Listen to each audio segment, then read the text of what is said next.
गरीब की बारिश। शहर की कच्ची बस्ती में एक गरीब मजदूर कालू रहा करता था।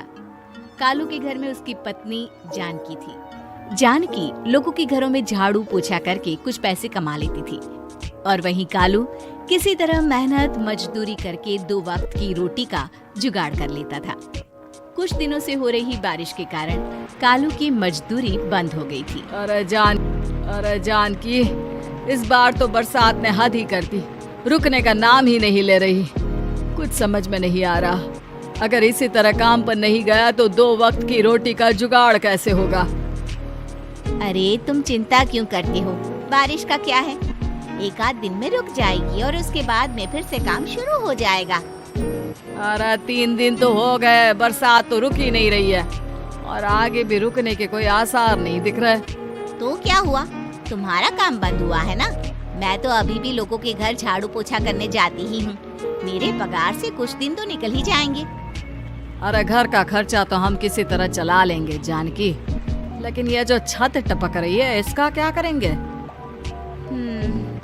ये बात तो आपकी सही है। हमारी झोपड़ी अब काफी पुरानी हो चुकी है और इसके छप्पर में भी कई सारे छेद हो गए हैं।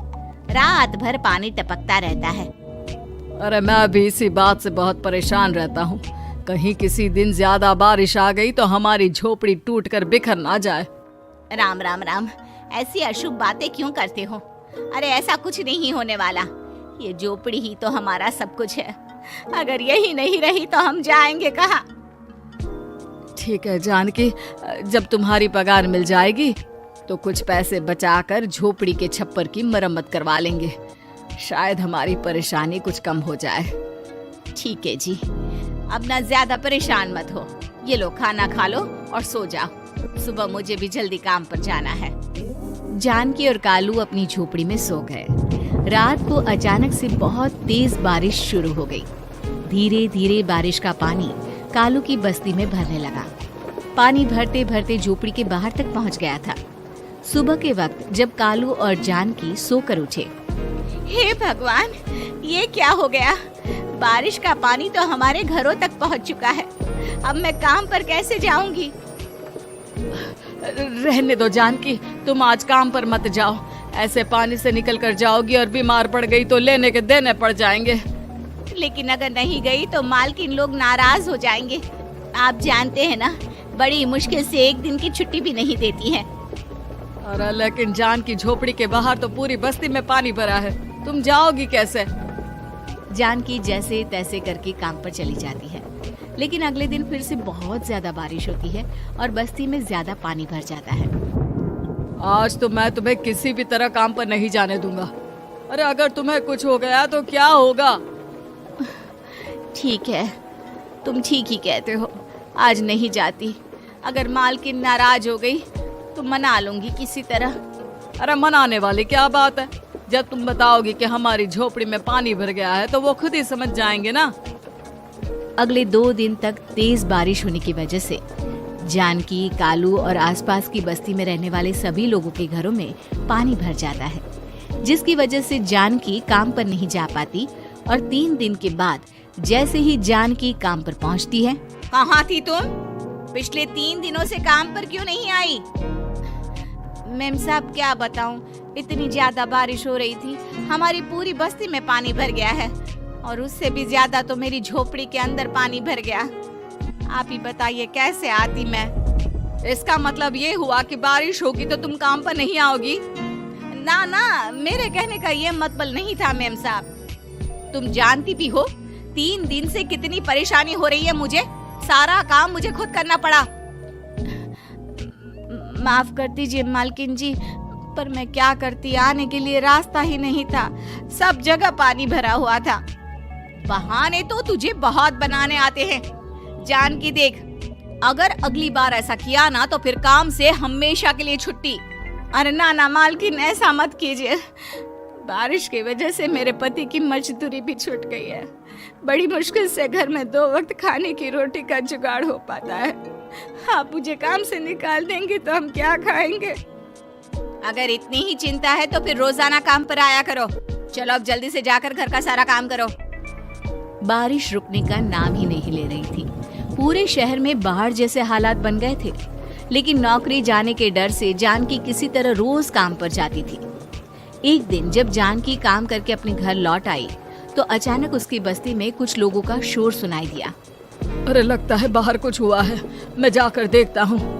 हाँ हाँ, पता तो कीजिए, ये बस्ती में लोग इतना शोर क्यों कर रहे हैं? बाहर जाकर कालू ने एक आदमी से पूछा। अरे क्या हुआ भाई, इतना शोर क्यों मचा रहा है? अरे क्या बताए भैया, अपने बस्ती के बाहर एक पुल टूट गया है और वहाँ पर एक कार फंसी है। थोड़ी देर में अगर किसी ने नहीं बचाया ना तो वो कार पानी में बह जाएगी।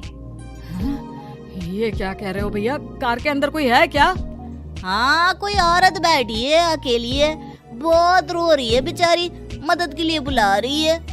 अरे तो हमें जाकर उनकी मदद करनी चाहिए ना। अरे लेकिन इसमें बहुत खतरा है, हमें अपने आप को बचाना चाहिए। पानी कभी भी हमारी बस्ती की तरफ आ सकता है। अरे तुम्हें नहीं चलना तो मत चलो, लेकिन मैं तो जाकर उस औरत की मदद जरूर करूंगा। कालू उस जगह पर पहुंचता है जहां वो औरत कार में फंसी हुई थी।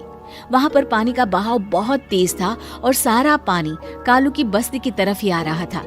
कालू ने एक बड़ी सी रस्सी को पेड़ से बांध दिया और दूसरे सिरे को कार की तरफ फेंक दिया और उस औरत को रस्सी के सहारे बाहर आने के लिए कहा। तभी वहां जानकी भी दौड़ती हुई आई। अरे ये तो मेरी मालकिन है, जिनके यहाँ मैं काम करने जाती हूँ। अरे मैडम जी, आप डरिएगा मत, आपको कुछ नहीं होगा। आपकी गाड़ी को भी मैंने रस्सी से बांध दिया है। थोड़ी देर में पानी का बहाव कम हो जाएगा, फिर हम आपकी कार को भी बाहर निकाल लेंगे। क्या तुम जानकी के पति हो? हाँ हाँ, जानकी मेरी ही पत्नी है, आपके यहाँ काम करती है ना। लेकिन मेम साहब, आप यहाँ पानी में कैसे फंस गई? अब क्या बताऊं, मैं अपनी सहेलियों के साथ पिकनिक पर गई थी, वहीं से लौट रही थी।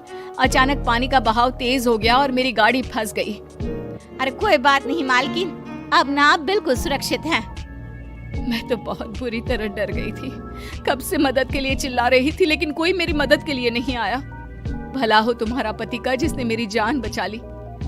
लेकिन जानकी, मैंने तुम्हारे साथ बहुत गलत व्यवहार किया।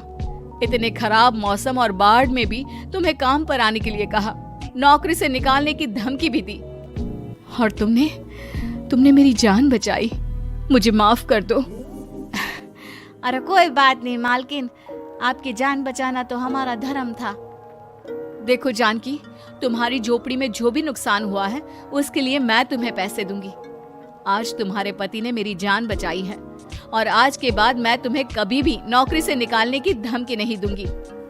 आज मैं तुम्हारी परेशानी को अच्छी तरह समझ चुकी हूँ। हम जैसे पैसे वाले लोगों के लिए अपने घर में बैठकर बारिश का मजा लेना बहुत आसान है, लेकिन तुम गरीब लोगों के लिए बाढ़ और बारिश काफी परेशानी खड़ी कर देते हैं। ये बात मुझे आज अच्छी तरह समझ आ गई है। आपका बहुत बहुत धन्यवाद मालकिन।